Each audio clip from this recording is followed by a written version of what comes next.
week 3 of the fantasy football season. Here's a few players I look to sell and trade this week. Some of these players I think are playing over their head, or just guys I don't think have great upside, and I would sell off. First player, Jaylen Waddle of the Miami Dolphins. I wasn't big on Waddle coming into the year. Last season, a down year. Injuries have been a problem for him over the last 2 seasons. And in week 1 in Indianapolis, he didn't do much. 4 catches, 30 yards, 5 targets. And then week 2 versus New England, an early touchdown in that one to add 5 catches, 68 yards on 6 targets. So week 3, I know they're going to have to throw a lot, is Miami at the Buffalo Bills. But Jaylen Waddle, like I said, the last 2 seasons, he's declining. I haven't seen much from him, and this offense has a lot of turmoil as well, it looks like, over there in Miami. So Waddle, after having a good game, is a sell-high receiver this week. The next player, Terry McLaurin of the Washington Commanders. So Terry, I said in other videos over the last couple weeks, no training camp, and obviously trying to get your legs under you and get in shape as the games are getting played. That's very tough to do, and that's how injuries occur. And also now with Deebo Samuel emerging, where he took all the first-team reps as the number 1 wideout in training camp, it got him and Jaden Daniels on the same pace. So Terry McLaurin, it's been a problem. Deebo getting more plays and making plays. And like I said, McLaurin definitely not 100% where he wants to be after holding out. Week 1 versus Giants, 2 catches, 27 yards. And week 2 with Green Bay, a lot of garbage time at the end. 5 catches, 48 yards on 9 targets. So week 3, a good matchup, no doubt, versus Vegas. We don't know if it's going to be Jaden Daniels or Marcus Mariota. But like I said with Terry McLaurin, it's been a problem.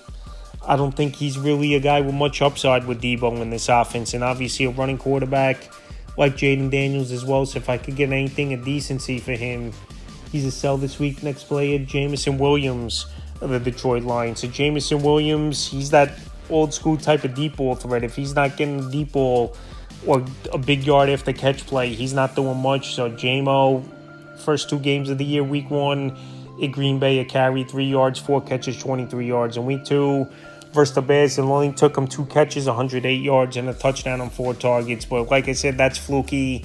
Obviously, to go over 100 yards and have 2 touchdowns, even with a lot of speed and on a high-powered offense, it's just something that's not sustainable. So right now, after coming off that big game and a tough matchup coming up at the Baltimore Ravens, and also being the 4th option in this Lion offense behind St. Brown, behind Gibbs, Sam Laporta, Jameson Williams, definitely a sell-high player this week. Next player, James Conner, the Arizona Cardinals. So James Conner, he's losing work weekly, it looks like, to Trey Benson.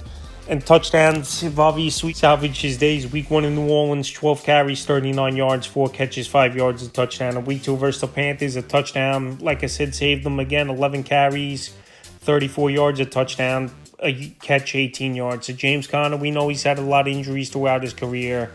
We know he's at the latter part of his career as well, where once you hit that 30, 32-year-old range, your time as a running back in the NFL is done. And also Trey Benson breathing down his neck, where he's been more of a passing downs back as well. So with all those factors, I think James Conner is a good sell-high player this week. Next player, Ramondre Stevenson of the New England Patriots. I still think Trevion Henderson, the better back over there in New England.